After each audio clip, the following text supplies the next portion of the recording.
Hey there. Thanks for tuning in. You ready for another episode of My Bigfoot Sighting? All right then, let's do this. Seen a bunch of rundown no-horse towns where the church is the backbone, loves in the plow, and the five-string melodies grooving, with the farmland rows where the roots run deep, beyond the noise of the busy streets, where the songs of the South are soothing. When I hear the front porch picking down, home rhythm ringing out, I don't run from banjo music. Yeah.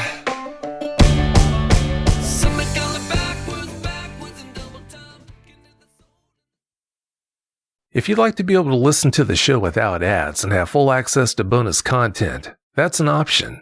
To find out how, please go to mybigfootsighting.com.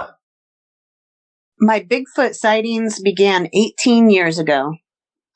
My name's Kelly Butterfly, and I live in Colville, Washington. My journey with the Sasquatch really began since childhood, although I didn't recognize it as being as such. I didn't realize that it was the Sasquatch beings that were around me. But later in life, and my later 20s, is when it really started for me when I was living in the Ozarks of Arkansas. I was having many different kinds of experiences while out in the forest. I was doing a lot of hiking and things like that, and I could feel their presence, but I didn't really quite understand that it was Sasquatch. It felt to me like it was them, but I didn't have the knowledge that I have now to know that they can cloak themselves and not be visible. And so, you know, and in hindsight, now I recognize that that's what I was experiencing. But they would walk behind me. I could feel this heavy being walking behind me. I could hear the footsteps, the crunching of the leaves. Sometimes pine cones would be thrown in my direction, but not at me, not to hit me, but more to get my attention. And it would often be, just where it's not dropping out of a tree. It's really obvious that it's being thrown, pine cones or rocks or something, but I never really felt in danger of that. And one of the biggest experiences that I had with the Sasquatch there in the Ozarks, my first main sighting and experience that really kind of set me on this path of, getting to know them more, was when it was around 2008, and it was near the Buffalo River. And I was out there with my partner at the time. We were just kind of taking a little quick visit, a stop by on our way home from somewhere. And we just wanted to stop at the river. And so we were out there observing it and hearing all of these different strange sounds. This was a really narrow river too. So we're looking across the river to the other side to where we hear the sounds. And we're seeing trees, individual trees shaking, just like 2 or 3 of them in succession. So it looks like there's obviously somebody going from tree to tree and shaking them. And these are big trees, so it's not something that a human could shake. So, we're kind of sitting there thinking, oh, is this a bear? It didn't even, come into my head at first that it might be Sasquatch. But then the more that we listened and the more that we observed, I became sure that that's exactly what it had to be. Some of the sounds, like we heard some kind of grunting type noises, and then we also heard voices and like full communication. I couldn't make out anything that was being said, but it sounded very much like a language, and it sounded kind of like several people talking. And there was nobody around. There's no way that this could have been human voices that we were hearing. So the more that I'm observing the Sasquatch across the river and watching the trees shake and things like that, it's getting closer. I could see a few shadows of something large, but I couldn't really tell what I was looking at. It was dusk. It was already, starting to get dark, and I was starting to get fearful because I didn't know what was going on or what I was watching. And like I said, even though it's on the other side of the river, this was a pretty narrow river. And I'm coming to realize that whatever this large thing is over there could probably be on this side of the river within seconds. And then to top it all off, what really kind of scared me is there was a really large bird that was flying by, and we saw it and heard it get captured in bare hands. This bird was captured in bare hands. And so that was enough for me to say, okay, you know what? I'm getting out of here. So we got into the vehicle and sat there for a few minutes and just, tried to observe it from the other side of the river there, and couldn't really see anything that was going on. It was already dark by now. So we turned on the headlights and we could see something move really quick to the left. And so we drove down there just a little bit and shone our lights on it to see if we could get a better look at what we've been observing. And we couldn't tell at first. We could see something large was down near the water. And again, we're kind of thinking, maybe it's a bear. It's not a panther. We're not really quite sure exactly what it was, but it was dark. And there are panther sightings in that area too, mountain lions, but there had been quite a few of those. So that was on our mind, but I realized it was much larger than that. And then all of a sudden he stood up. So we didn't even realize that he wasn't standing at first. He was crouched down in the water, I guess getting a drink or washing his hands, whatever. And then he stood up, and that's when I could see that there was a full, he was at least 8 foot tall, a giant creature. Although because it was so dark, I couldn't really see any, distinct features or anything, but obviously this wasn't a man, but it was man shaped. So that was enough, for us to decide, okay, I saw enough. We're not messing with this. And we got in the car and we went home. But of course that, encounter just stuck with me. And I haven't been able to forget about it since then. So it led me to a lot more experiences, and learning, more about who they are, and just, wanting to know everything that I could know about Sasquatch. So following that encounter in 2008, I continued to, go on hikes and spend time in the woods and things like that, and have, different kind of mysterious and unexplainable encounters. I had thought that I had seen some kind of out of the corner of my eye a couple times, but it really wasn't enough, solid proof or evidence for me to say, oh, that's definitely what it was. But I could feel their presence around. So, this went on for a few years, learning a little bit more about Sasquatch, but it just seemed all kind of like surface stuff that it's like, okay, well, I already experienced them. I want to know more on a deeper level. I don't really care how big their feet are or what they eat. I want to know, more about these beings and who they are and why they're here. And 2012 is when the journey really, really started to begin for me. I was having more encounters in the forest with them, but I was also going through, my own, I guess you could call it a spiritual awakening. I was discovering a lot more. I was studying with some native elders, learning a lot about, native culture and traditional ways, my own connection with different tribes and things like that. And so I learned about what their views on the Sasquatch were. And they're actually all over the place. It depends on the person and the tribe that you're speaking of. A lot of them understand that they are ancestors, so to speak, that, we're related to them and that they're allies and they're helpers. And there's many traditional stories of the Sasquatch, like trading or coming together with the different people for various reasons and teaching them different things.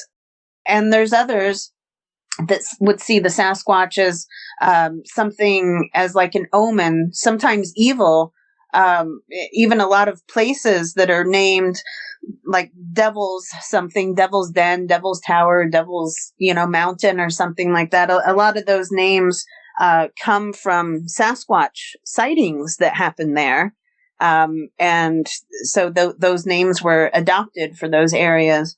And so, like I said, a lot of different tribes feel that they could be monsters or bad omens and things like that, because a lot of times the Sasquatch would appear just before something big would happen, some kind of big destruction, and an earthquake or a flood or something like that, and the Sasquatch would appear.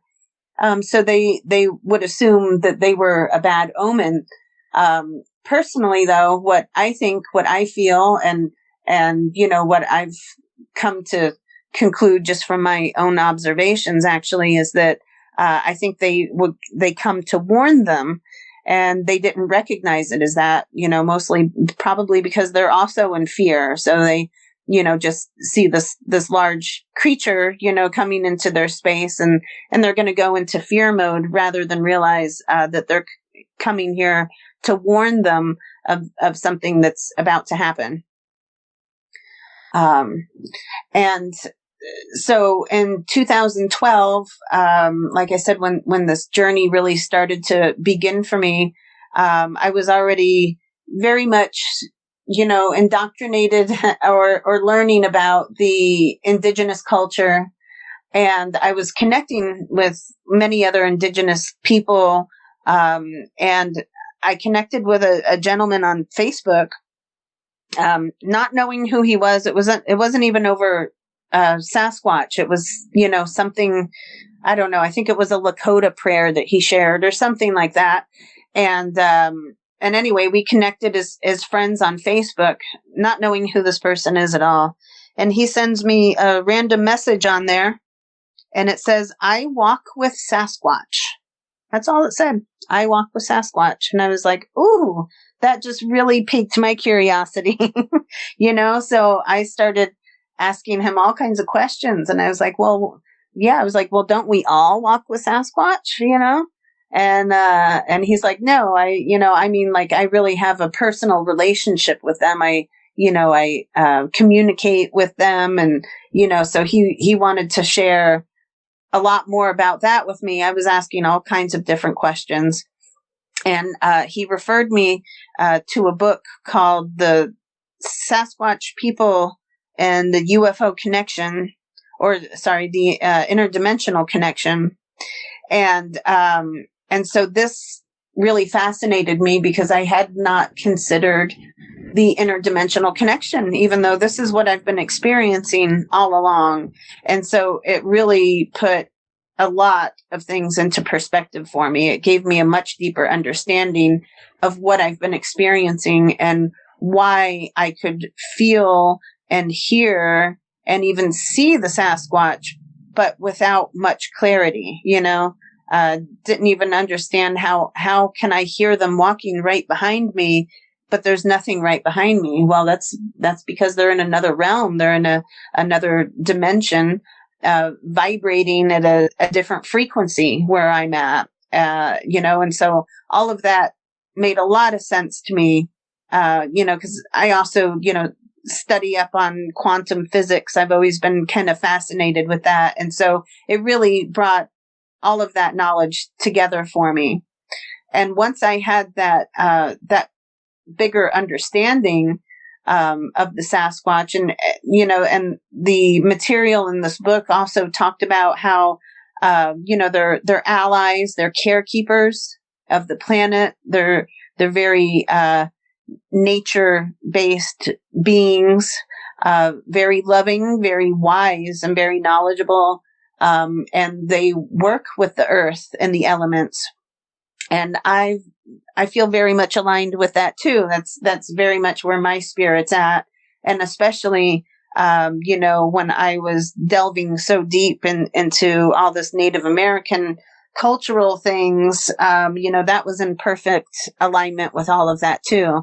That's what they believe and or the way that they live. I shouldn't say the way they believe. That's the way that they live. And that's also how the Sasquatch live. So, just having that higher knowing about them, really opened up so much more for me, after that as well. And that's when the experiences really started to begin. And when I was able to develop more of a relationship with the Sasquatch as well. I would purposefully, go out alone. In hindsight, I see that maybe that wasn't the safest thing to do, but I also felt very protected. I felt them guiding me to do that because that puts me in a space, where I'm more open, where I'm kind of vulnerable. And that's actually a good space to be if you're trying to connect, on a spiritual level, which is, where my interest was.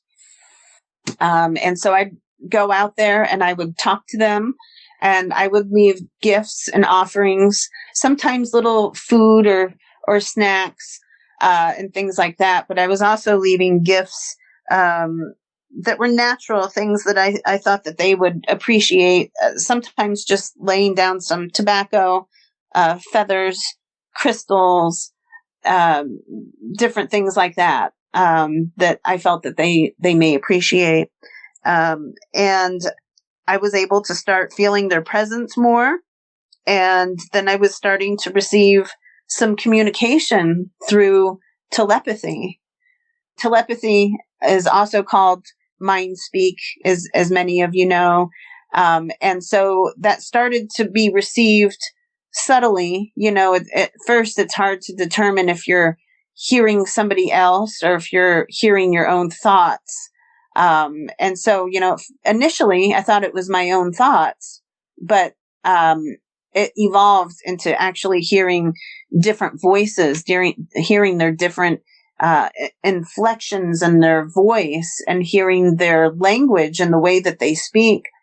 And the first one that I really communicated with, where I could hear his words and things, he calls himself George, which is a funny name. I asked him about that and he said, my mom liked the name. My mother liked the name. So I was like, okay, that works for me. But George started communicating with me, and sharing many different wisdom teachings, many of them were kind of, indigenous based teachings, and many of them were kind of personal teachings according to what I was experiencing in my life at the time. But I also just had so many questions. I'm so inquisitive, and he actually took the time to answer a lot of those questions, although they were, what's the word I'm looking for? They were, I guess, kind of mysterious in a sense too. They left me asking more questions. His answers didn't give a whole lot of clarity, but they were just very open and leaves you to think about things. So I actually really appreciated that because all of that was very expansive for me. The most profound thing that I've learned about the Sasquatch, is their multidimensional nature, and also just how loving that they are. But it's really, when I talk about the multidimensional nature, that goes into so many different aspects. It's not just them and their physical bodies, that can cloak and, can change their vibration and things, but they can affect so many other different things through that. They can, affect the weather. If they choose to, they can work with the elements and, affect the wind and the fire. or have many different signs come to you through those different sources so that you can understand your connection a little bit better as well. A lot of people that I talk to, go to have a Sasquatch experience, and they're, oh, nothing really happened except the wind picked up and it blew this leaf into my lap. And then all of a sudden, there was something tapping on my shoulder or something. And it's like, no, that's exactly what, the Sasquatch can do. They can do all of these things. And so it's really amazing. They also, there's so many different personalities that come along with them. So they're just like humans. Many of them can be grumpy and some can be angry. I don't suggest trying to talk to those ones, but they can also be very wise, like very stoic. They can also be really silly. They can be really friendly or kind of stuck up, there's all kinds of different personalities, and just like us, sometimes they could be just caught at the right moment or the wrong moment as well. So, you want to be respectful at all times too, even if you don't see a Sasquatch or, just if you're anywhere in their territory, and really this goes with anybody's territory. You just want to be respectful. And a lot of times that's when people have negative encounters too, is when they're not, and they may not realize that they're not being respectful because they don't know that there's anybody there, but a lot of times we could just, step into somebody's area. We might throw trash on the ground. We might, carve our initials in a tree. It could be any one of these, things that humans do that we don't think a whole lot about. But to them, that's their home, and they really love the planet. They really love the earth. They really are wonderful carekeepers of this planet. They have a lot to teach us so that we can be as well. Because now we're stepping into that role. We need to be. So they have a lot of critical information to share about that. But anyway, anytime that we may be showing disrespect to the earth or to any life forms on earth, a lot of times there'll be a lesson for us to learn through that. And sometimes they're the ones to teach us that lesson. The Sasquatch don't necessarily consider themselves more evolved, although really they are. They're just, they're at a different level of consciousness than most humans are, but they're very non-judgmental, so to judge, more evolved or less evolved, that's not really quite, the way that they would see themselves, but they do have, more gifts and abilities that they're able to utilize than we are. And these are really gifts and abilities that, we could reintroduce too. It's going to take a lot of practice, but a lot of the abilities that they have, humans are also capable of. We're just not quite aligned with that frequency and that vibration to be utilizing that right now. But the Sasquatch have been here a very long time. They say that they've been here about 50 million years longer than the humans, and that they were seeded here on Earth from another planet. Their planet Maldek was destroyed. And they were seeded here. They're made up of, they have different DNA, from us, but it's very, very, very similar. This is from what they've explained, but also there's been tests and studies done. Melba Ketchum, has received samples, and she was, doing the Sasquatch Genome Project, and the results from that, from testing hairs, and it's interesting too. She tested many different hairs. Many of them would not test, other than the ones that still had hair follicles attached. So unlike humans, you can't test just a regular hair. It has to have the hair follicle attached. So, but in doing those tests and those studies, it came back with the scientific evidence that that the Sasquatch are 99% human and 1% unknown. 1% DNA that's unlike anything else on the planet. And the scientific name that they gave to the Sasquatch is Homo sapien cognatus, which means human relative. So I find that really fascinating that even the science shows that. Unfortunately, scientists don't always accept that, or the ones that want more solid evidence and proof don't accept that. But I think that that's fantastic proof there alone. Not to mention all of the other things that have been found and discovered, but they're being covered up because the powers that be don't want us making that discovery. They don't want us to know how closely related to them that we are. But there have been bodies found. There have been feces found and hair and, of course, tracks. We know that, oh my God, there's been billions of tracks that have been found, and for some reason that's still not enough evidence for the naysayers. So it doesn't really matter how much proof that you provide, I don't think. If they don't want to believe it, then they won't.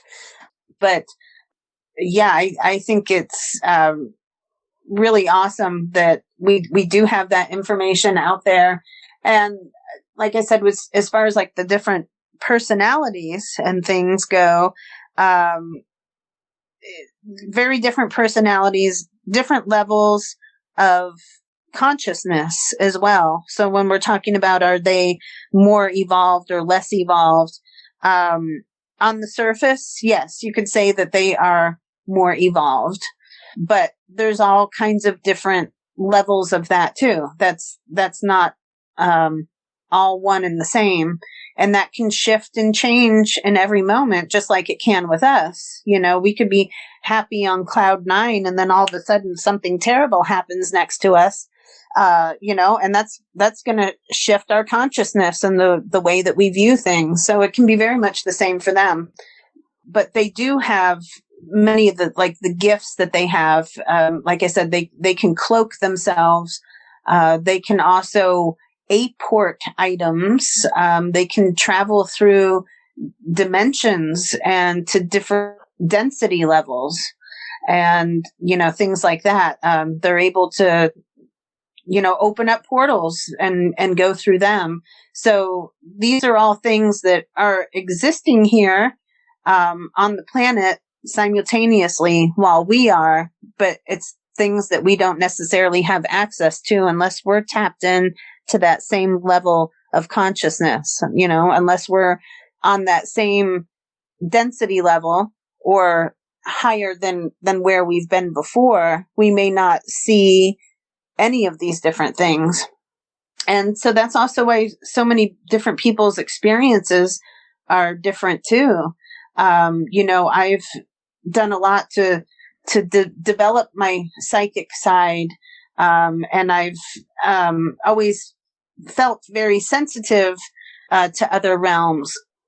Even since I was a child, I was, communicating with spirits. I would, and I didn't understand it all at the time, but when you're young, you think of ghosts, right? That's what a spirit is when you're young, and that's supposed to be a scary thing. So I didn't really fully understand, but like I said, I've always been sensitive to these other realms, to spirits and things like that. So I guess that's maybe why I was also able to feel them more later, maybe, more than what some other people do.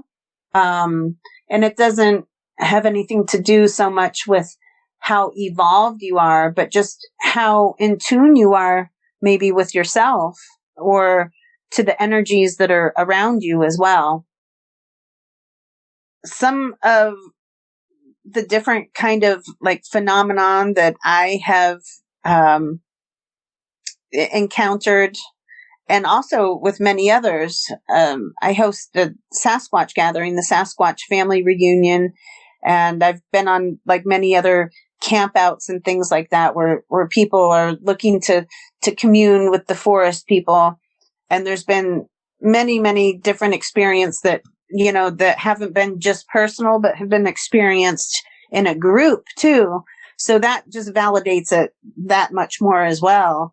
Besides like large tracks that are found, there's structures, big stick structures. Some are really intricate structures. I've got some pictures of some that are just really amazing, and some that look like they were just more like thrown together. But all of them look like something that a human didn't do because they're way too hard. And like, who would go to all that trouble and all that hard work to do that for nothing? And, also people, a lot of people hear trees falling, and a tree never fell. You can hear this great big, I don't know if you've ever heard a tree fall, but it's loud and it's huge and it's booming and you feel the ground shake. And people have experienced that. Myself too, have experienced that. And there's no trees that fell. So that's something that they can project. They can also project feelings to you. So a lot of times when people are, walking through the woods and, especially when they're looking for Sasquatch with the intention of looking for Sasquatch. And it depends on what your intention really is. If you're in a heart-centered space where you just want to connect with them lovingly because you want to get to know them, you're usually going to have different results than if you're going out there with guns or cameras trying to capture, their image or trying to get famous off of some kind of information that you're going to find out there. Their response can be a lot different. So a lot of times if they don't want you in their area, for whatever reason, like I said, either you're being disrespectful or they just don't want anything to do with humans that day, whatever it is, but they can project a feeling of fear towards you. And you don't know where it comes from. Just all of a sudden you're sitting there and you're like, oh my God, something doesn't feel right, or there's something right around the corner. We got to get out of here. That kind of feeling. And you're not even quite sure why. I have felt that before. And I've also felt, the opposite end of that spectrum too, where, I've received like a burst of love, of energy, and many others that I know have too. It's so beautiful. It's really, undescribable. It's, I don't know how to put it other than I think somebody called it, a heart punch, a Sasquatch heart punch is what it felt like to him, he said. And that really is kind of what it's like. It's not painful. It's beautiful. But it makes you very emotional, and you're just suddenly filled with all of this love. And it's really an incredible feeling. And I know several people that have felt that. And like I said, so you can see structures and tracks. They also like to leave all kinds of gifts, glyphs a lot of times with like little sticks on the ground that they leave in patterns and designs. So, some of them can be smaller, some of them can be larger. A lot of times they're able to make apparitions so that you see something. It's not necessarily them either. But they're able to project something that you're able to see, sometimes themselves, but they also shapeshift. And I've seen that quite a bit. A lot of times they'll shapeshift right into a tree. There's a Sasquatch standing there, but to you, it's a tree. You can't tell any difference. But I've definitely like been on the same trail where a tree catches my eye, where it's just kind of like, that's a really interesting tree, or it has just kind of a different kind of energy. And then I'll come back on that trail later and that tree's not there, and so it's like, oh, okay. So that really was an interesting tree. That was a Sasquatch, just, disguised at the moment. And, and then of course there's the mind speak, the telepathy that can occur with them too. And, like I said earlier, that can feel very different. That can seem very different, for different people. A lot of times it could be a voice that you're hearing, like real direct instruction. A lot of times it comes as like a download. That's what I receive a lot more than I receive, words or communication. I get downloads and I get visions. And they're very clear, and they tell me what I need to know, whatever it is. Sometimes it's showing a place, or sometimes it's, showing an energy or kind of an experience, like it's a history lesson, of something that has occurred, or something that happened on that land, where I'm standing, something that may have happened, hundreds of years ago or something. There's so many different examples that I could give, but basically it comes in as a vision, a really clear one. And then, it's up for you to determine what that means. But for me personally, I'm able to absorb and understand so much more through getting those visions and those pictures than I am of like hearing the words. When I transcribed, when I received messages from them to include in the Sasquatch Message to Humanity series, it came in many different ways. Some of it was direct, like basically they'd tell me, write this down, grab your pen and paper and write this down. Like if there was a particular time where I was going to be writing down their words for a particular lesson. And that was really for the benefit of the book. They would also do that sometimes, like if I had some really personal questions, but really anytime that they've asked me to, sit down with pen and paper and to take messages, it's to share them.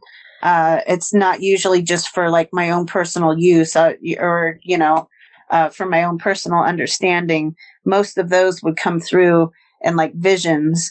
But certainly if they have something really particular that they have to say and they want me to transcribe it or to translate it for them, then those are the messages that I usually share. They're either already, published in the book, or I continue to share messages on Facebook and on my website as well as I receive them. So in 2014, I moved out to Washington State. I really felt the Sasquatch calling me to be out in this area. And I had never even visited out here. But the first time that I did, first of all, I was greeted with a double rainbow as my flight was landing. So I took that as, a really beautiful sign from them. But also, as soon as I arrived and was on the ground, I realized that this is the place that I've been dreaming of my whole life and drawing pictures of. Even as a little girl, I was drawing pictures of the mountains and Washington, and I didn't know where they were. And it's also a place that I had dreamed of quite a bit. And also, just to back it up to the last thing that I was talking about, that's another really big way for the Sasquatch to appear to people, to make their introduction to people, is through dreams. I hear of that quite a bit. And especially it seems to happen during our gatherings, because a lot of times people, they say, oh, I wish I would dream of the Sasquatch, or I want to meet them. And, so many people would love to connect with them and don't feel that connection is being made.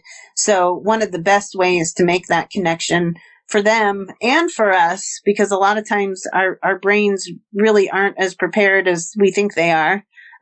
So they come in dreams, and it's not just a dream. It's a real encounter. That's just a way that they're able to tap in and reach our consciousness. So you're not just simply dreaming it. That's not something that is only coming through your mind. They're able to project themselves into our dream time too. And they do a lot of dream work. They do a lot of dream weaving. Anyway, to get back to, coming to Washington State, it was very much taking a leap of faith. My life had just changed a lot, like completely. It was a complete 180 from where I had been. And I moved up here not knowing anybody or where I was going to go or what I was going to do or anything like that. But I felt the call to be in Northeast Washington State. And on a map, I dowsed where I should connect with them. And they were pointing to an area in a town called Chewelah. And so went up to Chewelah, not knowing exactly where I was going to go either. But, I'm looking for a place to live also. And I'm with my partner and my son at the time too. And so we were looking for a place. And on this map, we're guided to come up this road in Chewelah. We don't know where we're going to go. So, but we're driving and I see a sign for a place called Chewelah Peak Learning Center. And I was like, oh, I wonder what that is.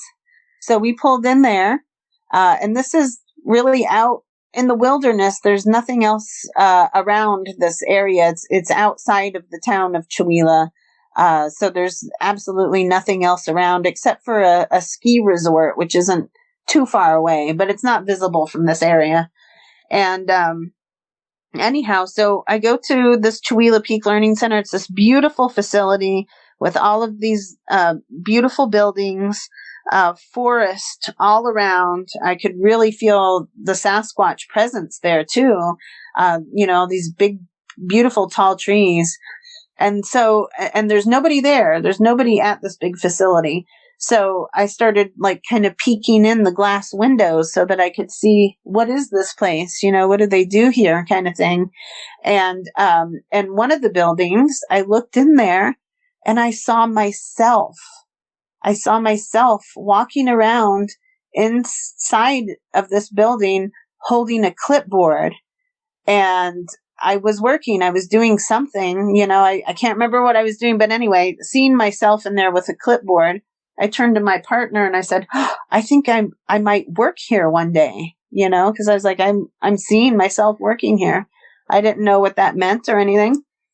And we walk around the side of that building where I had seen that and look up in the woods, and there's 3 Sasquatch up there in the woods, visible, waving at us, welcoming us. And that was just such a beautiful, incredible, I can't even put into words, but I just knew immediately that, okay, they definitely called me here. This is the place to be. And shortly afterwards, we found our place and started living in Chewelah. So, and I had no idea at the time that I was also going to start hosting these Sasquatch gatherings too. It wasn't on my radar at all. But a friend had called me who felt inspired by the Sasquatch, of course. He's also a psychic, and he felt the Sasquatch told him, hey, call Kelly and encourage her to, have a Sasquatch gathering. It's time. It's time for us to start gathering. And this is, the place and the time for all of that. So, I was open to the idea, but I've also never coordinated anything like that before. And I was trying to think of the best place to maybe have a gathering of sorts. We're not too far. We're like an hour away from Spokane. And so I thought, well, a lot of the people coming they're going to be flying in to Spokane. So I was thinking of having it, close to that area. And everything that I was checking out was just not panning out well, or it was too expensive, or it just wasn't the right vibe, for what we were looking for. But in the back of my mind, I kept thinking about the Chewelah Peak Learning Center. And then so I also asked the Sasquatch when I should have this. Actually, I don't even think I asked. It was just, that was one of those visions that just appeared to me. I saw a picture of a calendar that said September 17th. That was it. September 17th is just there burning in my mind. So I was like, okay. And I looked it up on the calendar, and that was a Saturday. So I was like, okay, perfect. That's the time to do it, is on a weekend. And so a lot of the places I checked into also weren't available that day. So I was like, all right, I'm going to call up the Chewelah Peak Learning Center and see what's going on up there. And they were open and available, and they were excited to have a gathering like that there.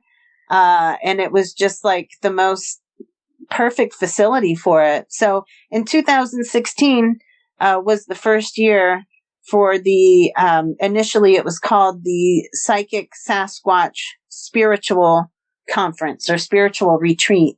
It started off being a conference. It quickly grew into a retreat when we realized that people want to be there for several days and camping out and all of that. So, and so that was just really amazing. We had it there at Chewelah Peak Learning Center for 4 years, and people came from all over the world, people that, listen to podcasts like this one, people that have read different books or have had different experiences, but people that all feel this loving kind of connection with the Sasquatch and want to learn more about who they are. And, we've had people from all over Europe and Australia, Hong Kong and Japan. I couldn't even and we're so close to Canada that, of course, we almost always have, many different Canadians joining us too. So anyway, it's really incredible to see, all these people from all around the world that feel this connection, even in countries where there's not really any stories about Sasquatch either. Also just while we're mentioning other countries, the Sasquatch Message to Humanity book series, it's a 3 books of channeled messages from the Sasquatch, and they're really incredible. I really recommend that you read them. The first 2 books were written by Sunbow. I published them. I edited them. I published them and put them together. But Sunbow True Brother wrote the first 2, and then the third book he also wrote. I also wrote like the first 12 chapters, and then there's like 9 others, or I think 8 other authors in that book too, all people that are communicating with the Sasquatch. And it just shares so much great information about who they are and who we are, and the history of our planet and the history of other planets before Earth even, and, puts things into perspective so that we understand why the world is in the state that it's in and where it's going. And this, and this critical message that they have for us, that we really need to make some changes fast if we don't want to see another mass extinction on this planet. So the Sasquatch Message to Humanity books have now been translated into, so it was in English, and now it's also French and Spanish and Hungarian and German and Japanese. I hope I'm not leaving one out, but I might be. But anyhow, it's really wonderful to see these books being translated in these languages and to have them available to all these other people throughout the world now. And especially, like I said, there's some of these places, Germany and Hungary and things like that, they don't have any real stories about that. I think Indonesian, I don't know if I mentioned that. That's another one, but there's no real stories about the Sasquatch or the Bigfoot people in a lot of these countries. So now it's getting a much better introduction because now they're able to read about it and hear about it in their language. So I would like to share a little bit more about George, the Sasquatch guide that I have. He is just absolutely amazing. He's like my big brother. I feel a really deep connection with him. And he's definitely one of the silly, jovial type ones. Because he likes to play little pranks sometimes or do things to joke around. And he has a very light, free-spirited energy. And, when I mentioned earlier that his name is George, and I thought that was kind of funny, and he said that that's what his mother named him. But later I learned that George, or Geo, means from the earth. So I was like, oh, wow, well, that's actually really appropriate then. So I had the first time that I met George, that was in Arkansas. That was in early 2013. So it was really after like this whole journey started to really begin for me, which in December 2012 is when everything just really popped open for me. Literally overnight, I had a visitation with a Sasquatch and an ET at the same time. And there was a light ship outside, a spaceship, and it was just a really incredible incident that changed everything for me. I changed overnight, really, because this was so profound to me that I couldn't think of anything else. I wasn't even sure.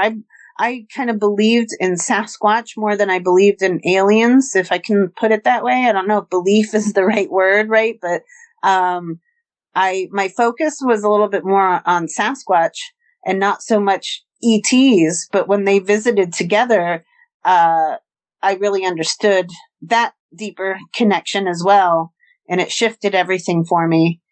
And, but I still didn't have a whole lot of like real personal communication with the Sasquatch until I guess it was probably about 6 weeks later is when I met George.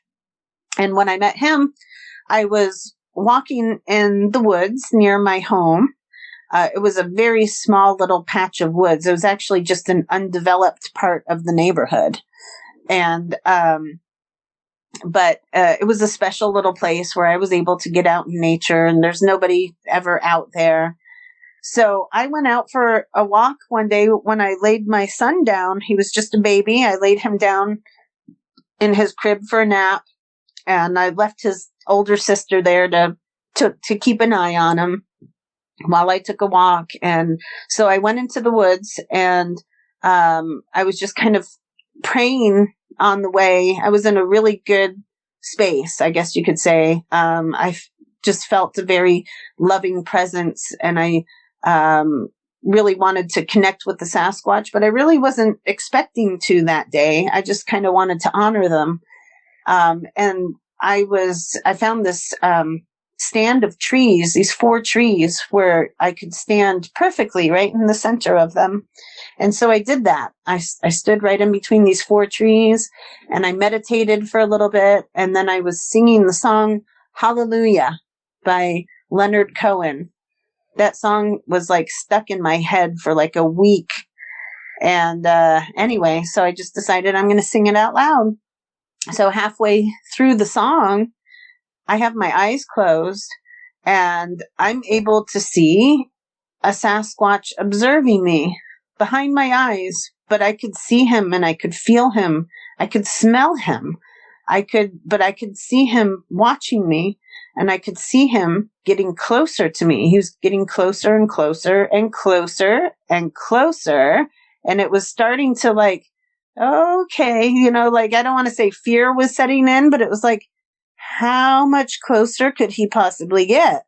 And he was really in my face. He was in my face watching me sing. And I could see every detail of him. I could see every wrinkle in his face. I could see the shining of his hair. He's very like handsome, really. Like his face was very much more human looking than it was primate looking.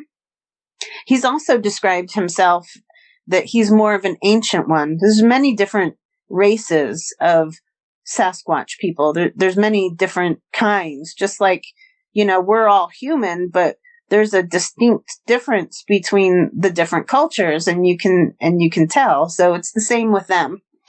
And he calls himself more of an ancient one, which does have more, I guess, favorable type genes that look more human.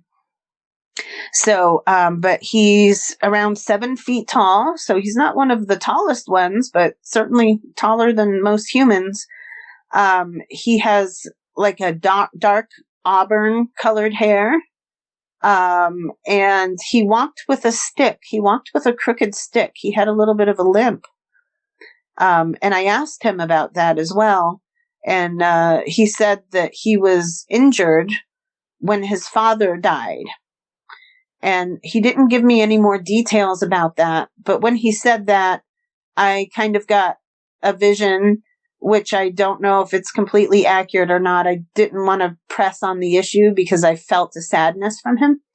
But in that vision, I saw that his father had been shot by a human. So, and like I said, that's not 100% on that, but that's the feeling that I got anyway, that at least, this injury was indirectly, at least, caused by humans. And so I think that that's really beautiful that he's able to and wants to communicate with humans even after experiencing that kind of trauma. But he did walk with this crooked stick, which I've never seen before or since, for any other Sasquatch. So I thought that was quite unique. So besides George, who is the Sasquatch that I really feel the closest connection with, I feel that he's there all the time. And that doesn't mean that he's, physically necessarily hanging around me. He's doing his own thing.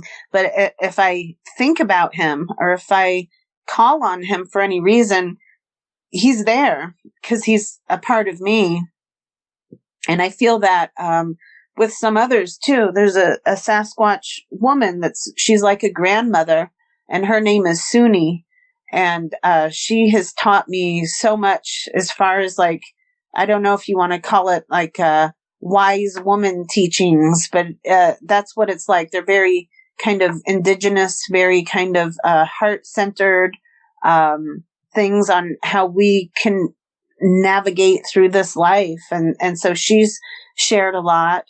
And then also in the Sasquatch Message to Humanity books, it's the Sasquatch elder Camus, who's one of the eldest elders that was kind of tasked with sharing this information.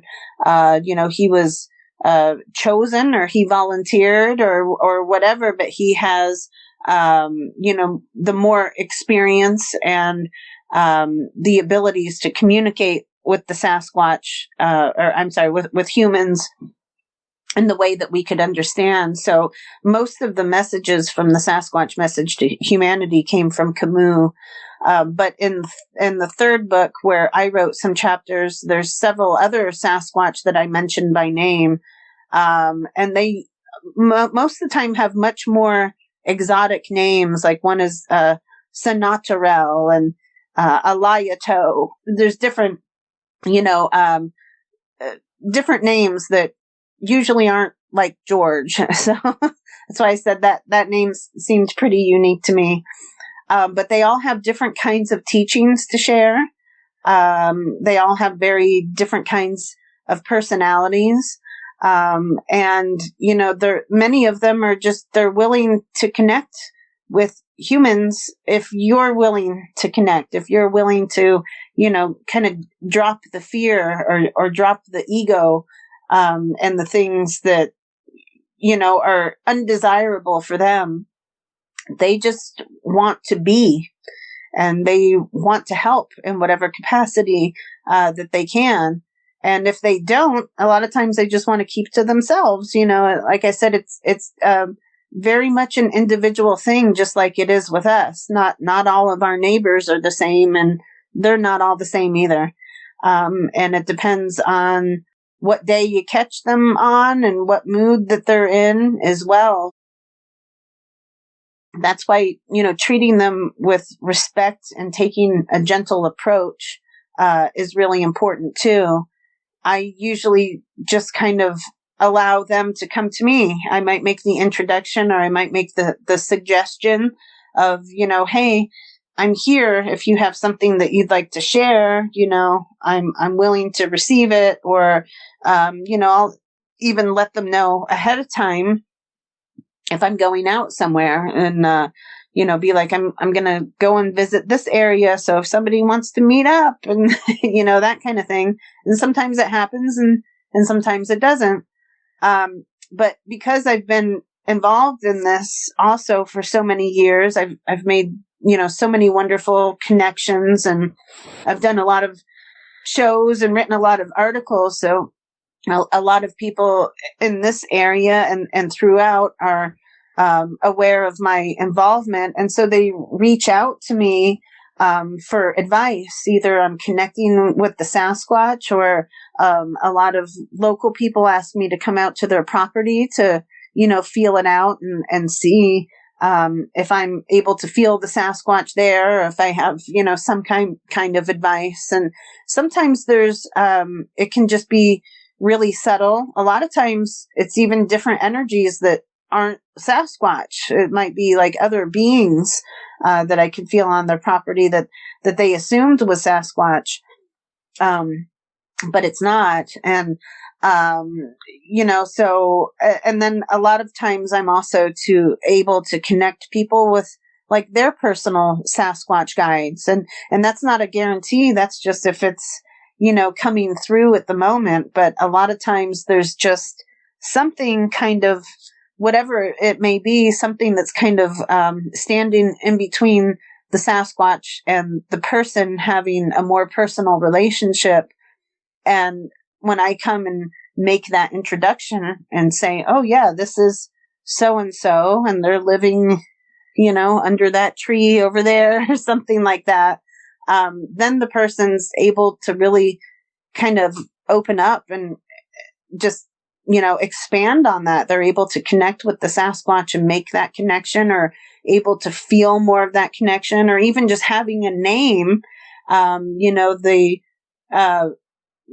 feel more of that. They'll be like, oh yeah, I started leaving more gifts, or I started talking to them more, that kind of thing.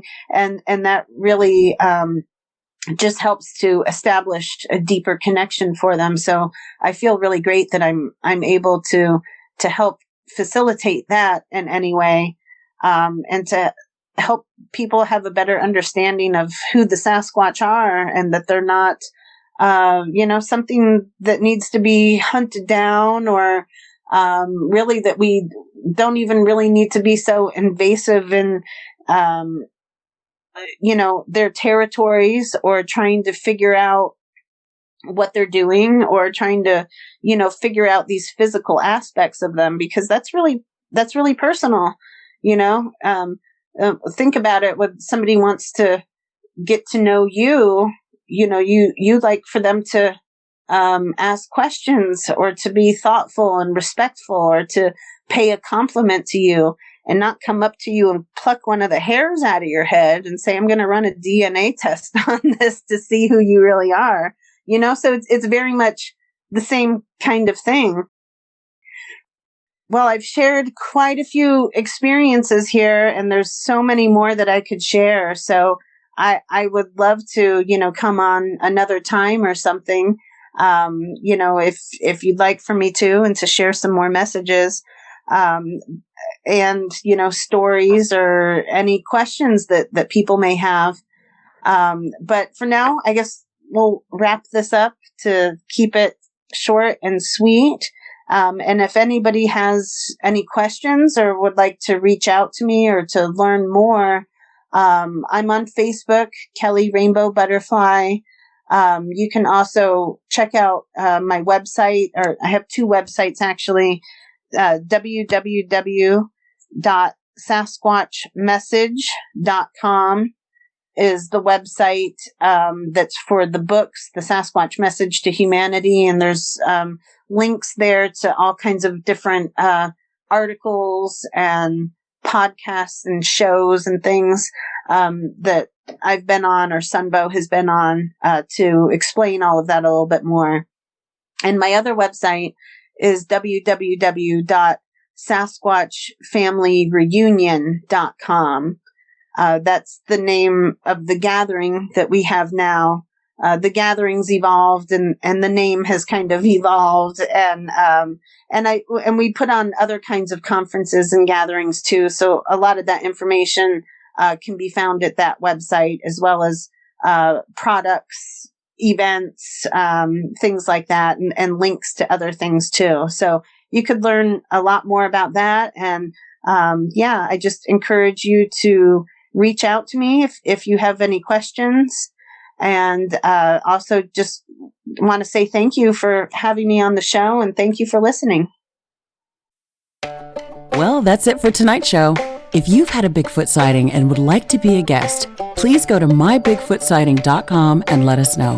Thanks for listening. Have a great night.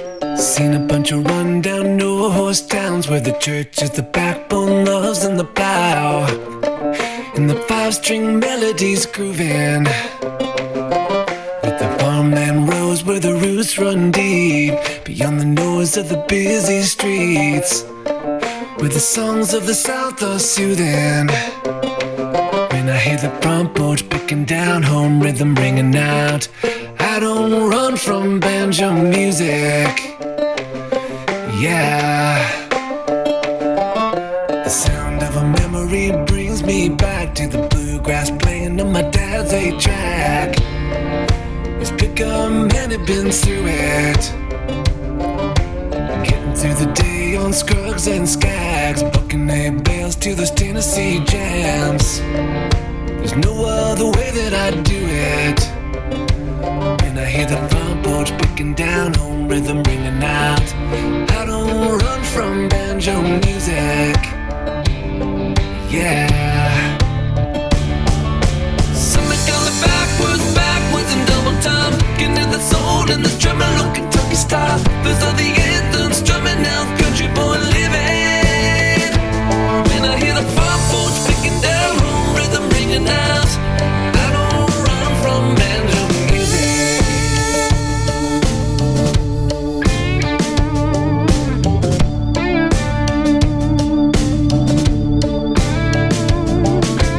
Pace of the city life drives me wild.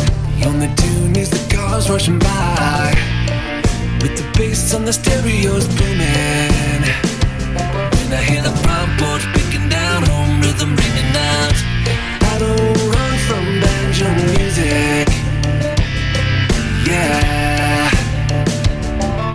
Something going backwards in double time, getting to the soul and the tremolo Kentucky style. Those are the anthems strumming out, country boy living.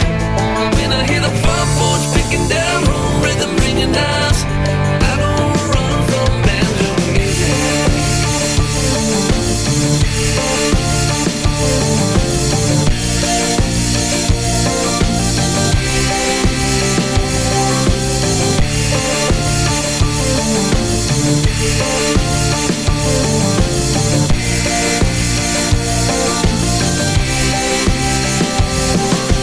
Something going backwards in double time, getting to the soul and the tremolo Kentucky style. Those are the anthems strumming out, country boy living. When I hear the front porch picking down, home rhythm, fried chicken, porch swing, mama's best sweet tea kind of sound.